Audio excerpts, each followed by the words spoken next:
Okay, well, we're ready to prove some triangles are congruent, and it turns out we're going to be learning that there are actually some shortcuts. According to the last section where we were studying corresponding angles and corresponding sides, if we were trying to prove two triangles are congruent, we would have to do 6 pieces of information to, well, we'd have to prove 6 pairs of information. So, like, for example, let me show you real quick once my paper comes up here.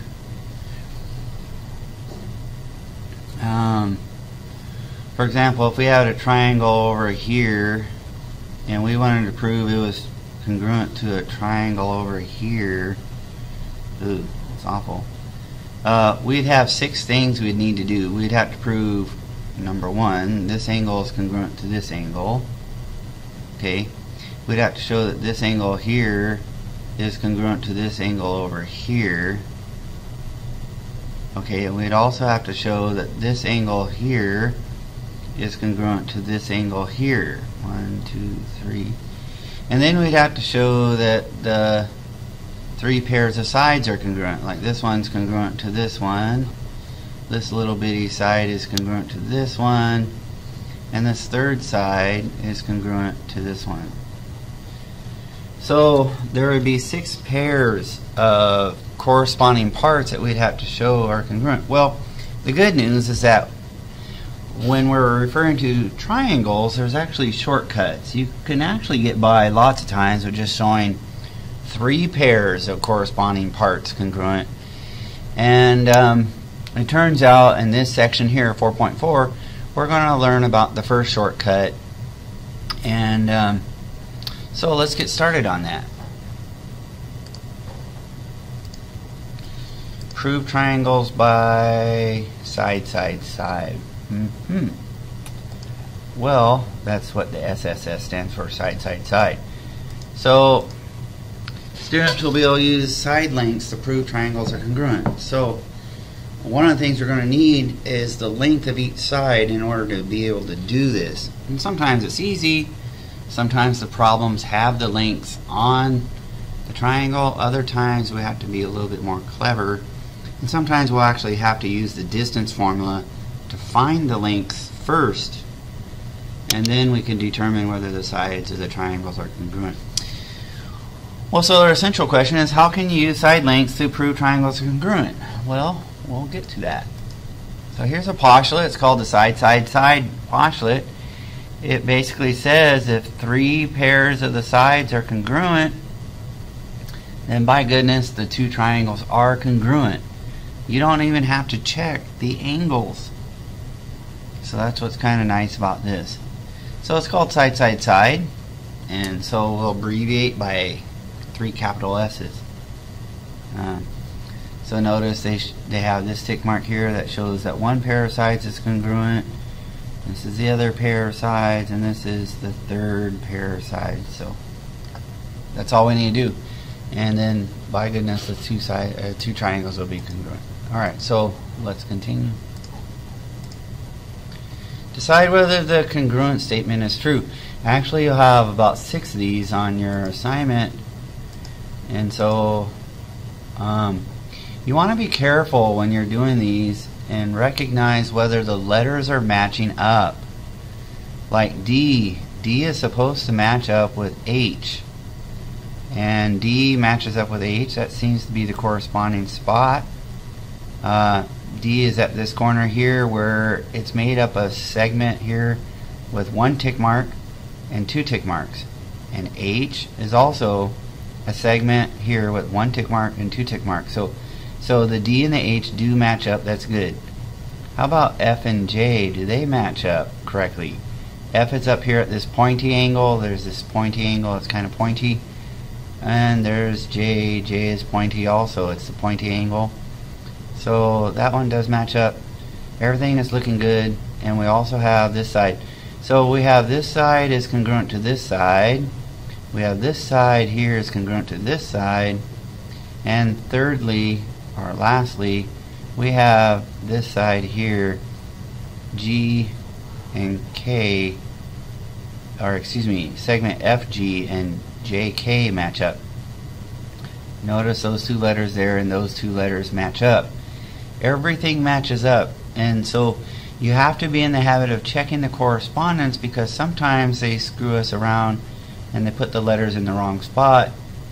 But in this case, everything does match up, so we have side, side, side, side, side, side. These two match up, those pairs match up, and those pairs. So in this case, we say, yes, the triangles are congruent.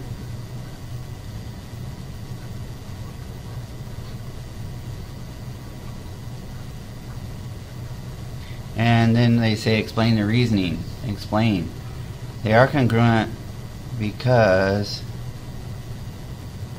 all the corresponding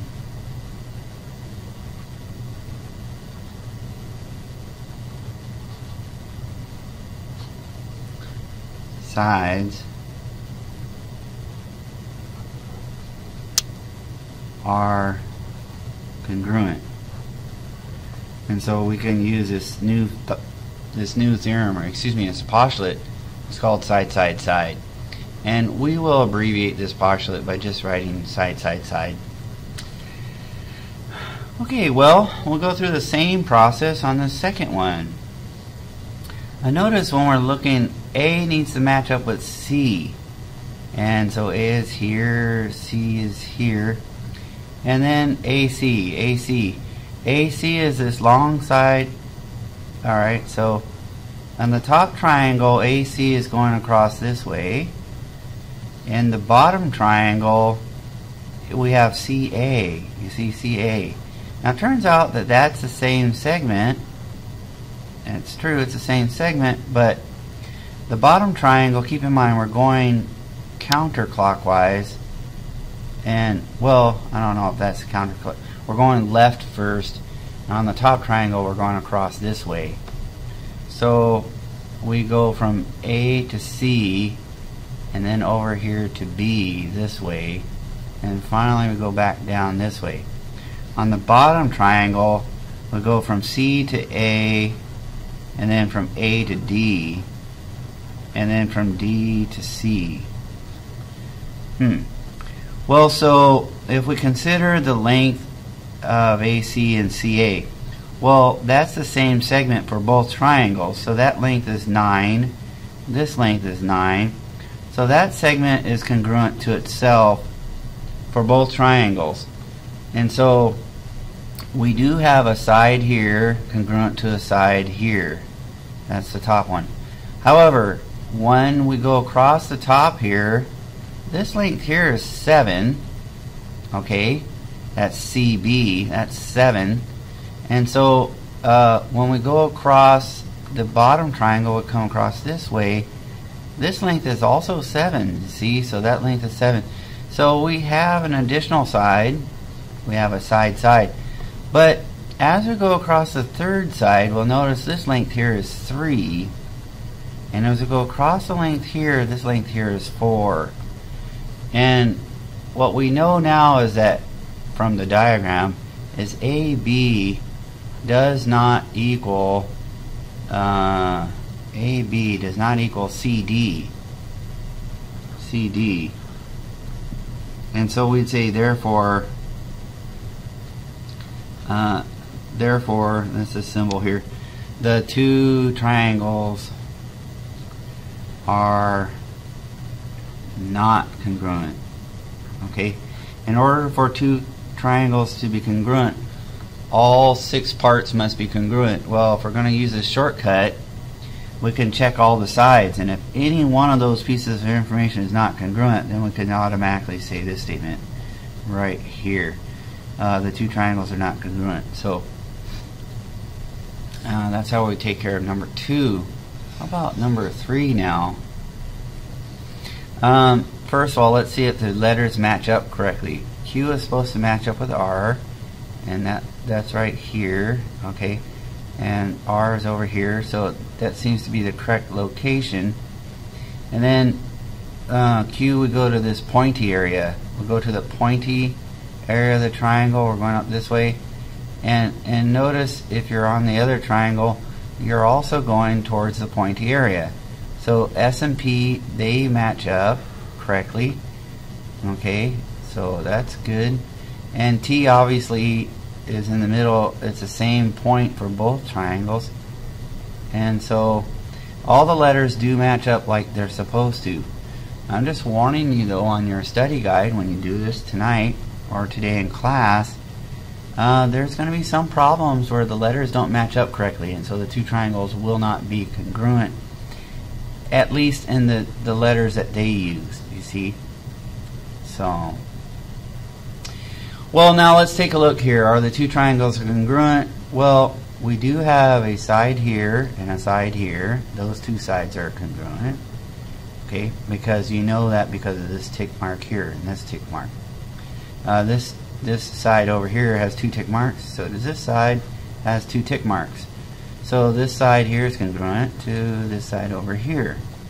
And finally, this third side is congruent to this one. So we'd say yes, they are congruent for the same reason as that one. So we won't rewrite it again, but we'll say by side, side, side postulate. Okay, this was the postulate. And there we have it. You're going to have some of those problems on your study guide as well. I'm just saying be careful. Make sure the letters always match up to their corresponding parts. Okay, so what we want to do is write a proof. We want to prove that these two triangles are congruent. Well, and notice we already have two pieces of our information. We have this side is congruent to this side, so we have a side already and a side over here. Then we have another side over here and another side over here. Well, we could prove that these two triangles are congruent by this theorem, or this new postulate that we had. This postulate says if you have three pairs of sides are congruent, then you can say that these two triangles are congruent. So based on my given information already, I have two. You see, I'm trying to use side, side, side if I can, and I have one pair already and second pair. All I need is this third pair right here to be congruent, and I would be done. I could then use the postulate that we just been talking about. So let's start off with the given information that we have here. We have KL is congruent to NL. Okay, and at the same time we have KM is congruent to NM. Okay, so, and of course this part was given to us, right? So that's the reason we can say this. Okay. Now, this next line in my proof, I'm going to write it down, and it may be a little bit confusing to you at first, but this segment, it's the same segment for the triangle on this side, and it's the same segment for the triangle on this side. So it's automatically congruent to itself. This segment is congruent to itself. And when we want to say something's congruent to itself from two different triangles, we use what's called the reflexive property. So what we're saying is that LM, this is actually from the triangle on the left side, it's congruent to LM from the triangle on the right side. You see, this would be like the left triangle. Okay, that's how I'm writing it. And this one's from the right triangle. Okay, the right triangle that's on the right side. You see? And so we can always say that something's always congruent to itself because of the reflexive property. And we'll actually see this idea of reflexive property lots of times in geometry. And lots of times it comes up in proofs, so we're allowed to say that. Well, the good news about that is that that gives us a third side. Now this side here is congruent to this side, so we have side, side, side, and side, side, side over here. And so the two triangles are now congruent by side, side, side. So there's the first side, there's the second side, there's the third side. So we have all three pieces of information we need right there. So now we're going to write up the prove line. That's this line. That's the last statement we need in our proof. And we can say triangle KLM is congruent to triangle NLM. And let me just curve this on like this. Okay. And the reason for that, we'll say side, side, side. And we can just abbreviate that partially by just writing side, side, side. And there we have it. We're done. Pretty easy proof, right? Okay, so let's continue.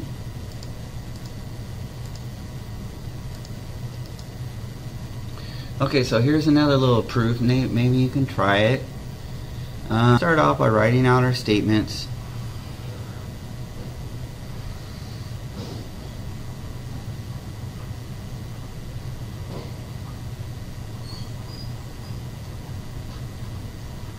And over here we have the reasons.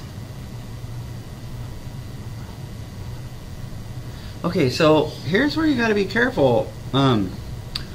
You'll notice there's two pieces of information already given to us, and I know that this side here, this one, is congruent to this side. So I want to state that as part of my given stuff.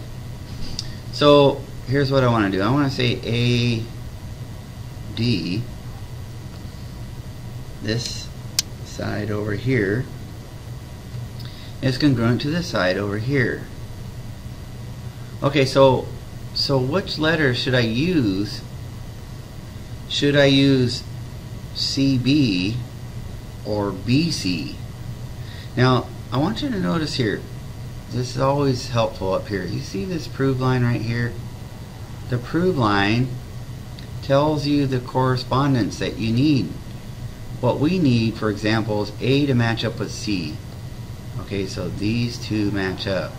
Okay, we need B to match up with D, and we need D of this triangle to match up with B of the second triangle.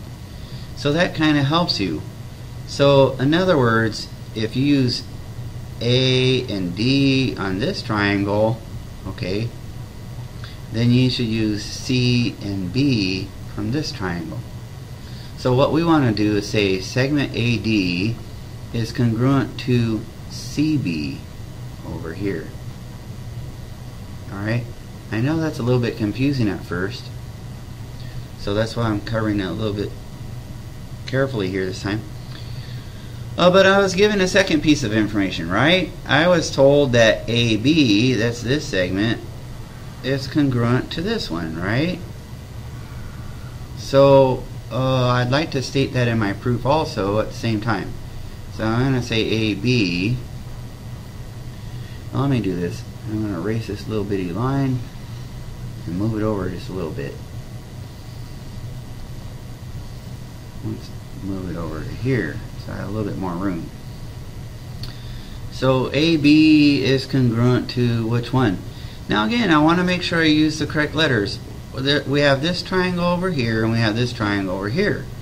So AB corresponds to which letters? Well, again, if I get confused, I know again that A and B are the first two letters on this side. So I need to use the first two letters on that side. So I need to use CD here. You see? So let's just take a look. Notice what's happening. AB is, this triangle is being traced out this direction, but this triangle starts here at C and it's being traced out this direction. So it's like the two triangles are going in opposite direction. So then this triangle gets over here to B and then it starts going down this diagonal. On this triangle though, maybe I should use a different color altogether, it starts out going this way, hits this diagonal, and it's actually going up in the opposite direction. You see? And then it gets up to here and comes back down this way. Whereas the triangle on top was going around this way, goes down the diagonal, and then it goes across this way. Alright, so it is a little bit tricky at first, but anyhow, we're ready for the reason. The reason we can say this is that it was given to us. I mean, these markings were given to us. They're in the diagram already. So the point is, though, we already have a pair of sides here and a pair of sides here. And what we'd like to do is use our new theorem that we learned about, new postulate. We can prove that these two triangles are congruent if we can show all three sides are congruent. And that means we need to show that the green side here, that's the remaining side, is congruent to the black one right here. Well, it has to be congruent because it's the same exact segment. So this segment here in the middle, it's congruent to itself. So once again, we're going to use the reflexive property. So on the green triangle, I'm going to call this BD. Alright, well, let's practice this here. It's congruent on the black triangle on the bottom. Which letter should I use? Should I use BD or should I use DB? Well, again, the bottom triangle is going around in a different direction than the top one, right? So, and you can tell which one's which because B matches up with which letter? And it should match up with D. And D of the top triangle matches up with B of the bottom triangle. You see, so what we should do here is call this DB. Alright, and so it's the same segment. So whenever a segment is congruent to itself, we're going to call that the reflexive property. So we're seeing this idea again, reflexive property. I'll move this over here. Reflexive property. Well, as you can see, that gives us our third pair of sides. We have side, side, side. We have the three sides in there. And so now we can say that these two triangles are congruent. So line 3, we're going to say triangle ABD is congruent to triangle CDB. And the reason we can say that is side, side, side. And if you want, you can write the word postulate here. Postulate.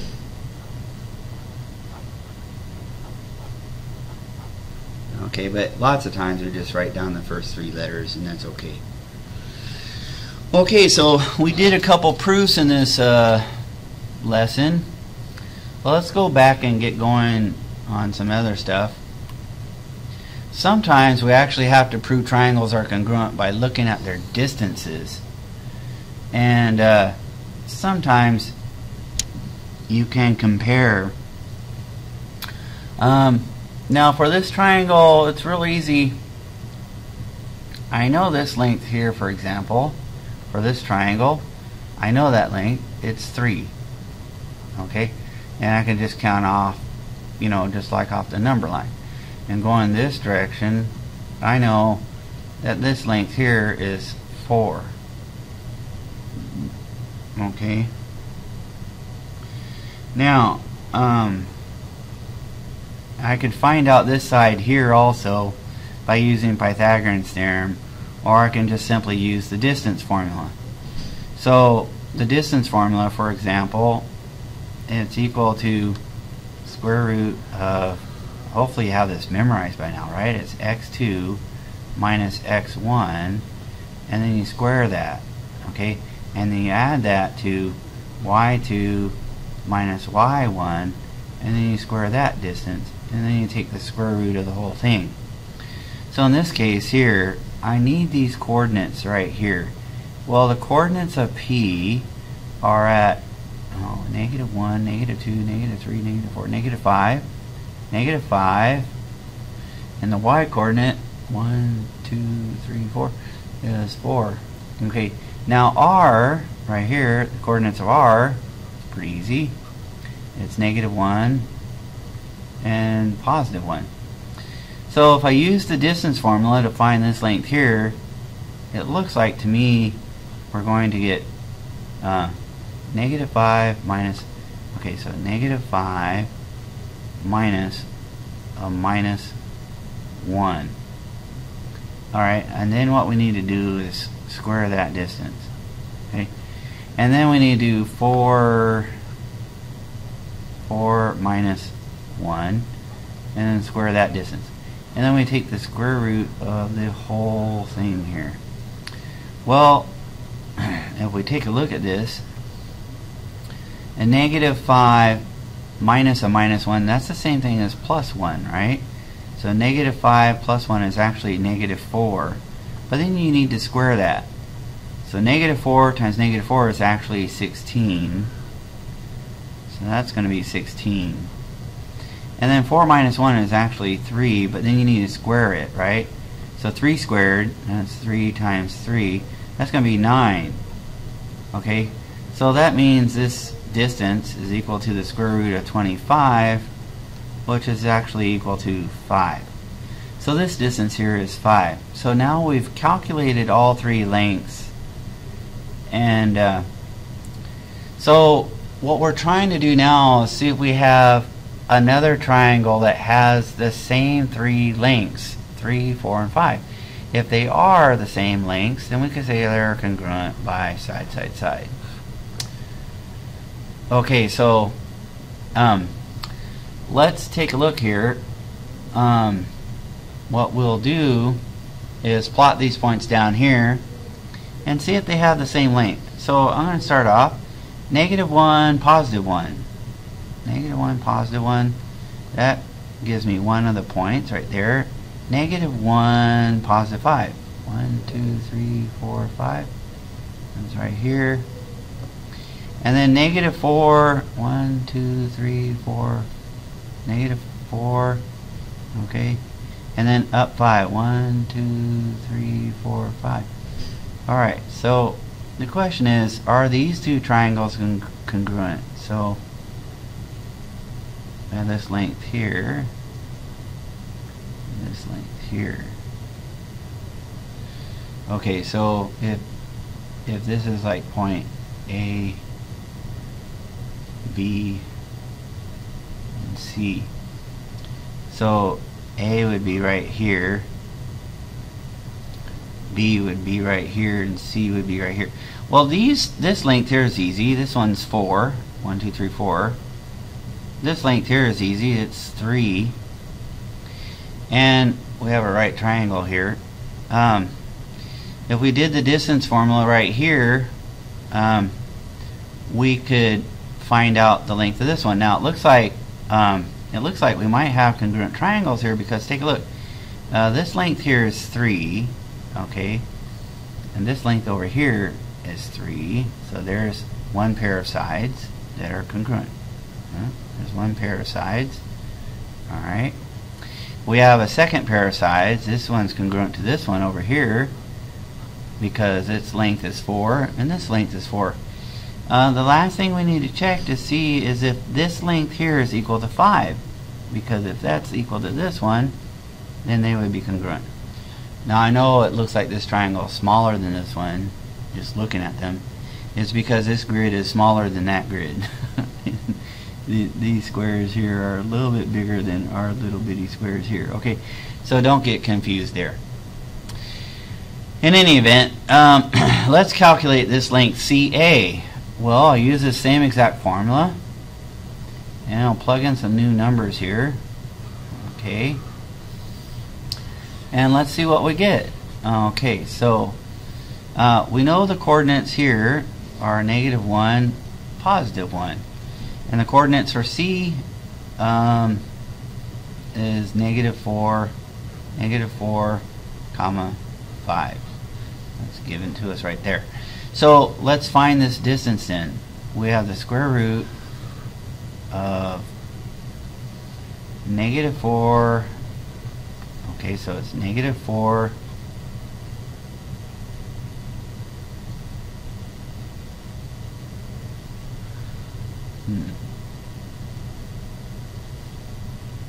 What's the same exact triangle?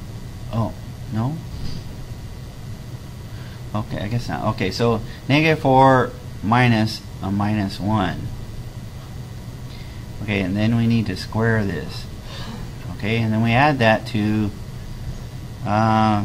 subtract these coordinates, right? So we have 5 minus 1 squared. Well, let's take a look at this now. A minus 1 is actually plus, so this is really plus, and -4 plus 1 is actually -3. But then you square that, we have -3 times -3, and so of course that's actually equal to 9. And then 5 minus 1 is actually 4, but then we square that and we get 16. So this is also equal to the square root of 25, which is equal to 5. So that means this length over here is 5. Well, so now we have it. This length here is congruent to this length here. And so we can say answer A is our correct answer. Okay. And so that's what's involved on some of these problems. You actually have to use the distance formula multiple times, and that can be kind of a pain in the neck. Takes a while to do that. And so once again, you can go through that process of finding these lengths. Now keep in mind that some of these lengths you can just calculate right off the bat. I mean, there's nothing special about this length. 1, 2, 3, 4, 5, 6. This length over here is 6. 1, 2, 3, 4, 5, 6, 7. This length over here is 7. So you can use your distance formula to find out that length over here. Okay, going this way, and then you can check these other triangles and see if they have the same lengths. It would have to be 6 and 7, and then this length here would also have to be the same. So you will have to use the distance formula multiple times in this lesson, and that's kind of a drag, I know, but you basically got to be pretty good at that. We just did this problem very similar to this on the Camtasia video on the previous slide, so I'm going to skip it this time, but in class we could work on this one. And now we're ready for the final question. How can you use side lengths to prove triangles congruent? Well, all we need to do is show the sides can be matched so that all three pairs of the corresponding sides are congruent. And that's very important. They need to match up to the corresponding parts. And I'll just mention on the study guide, when you're doing that, be careful.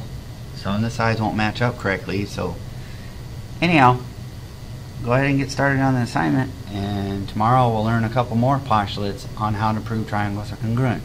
See ya then.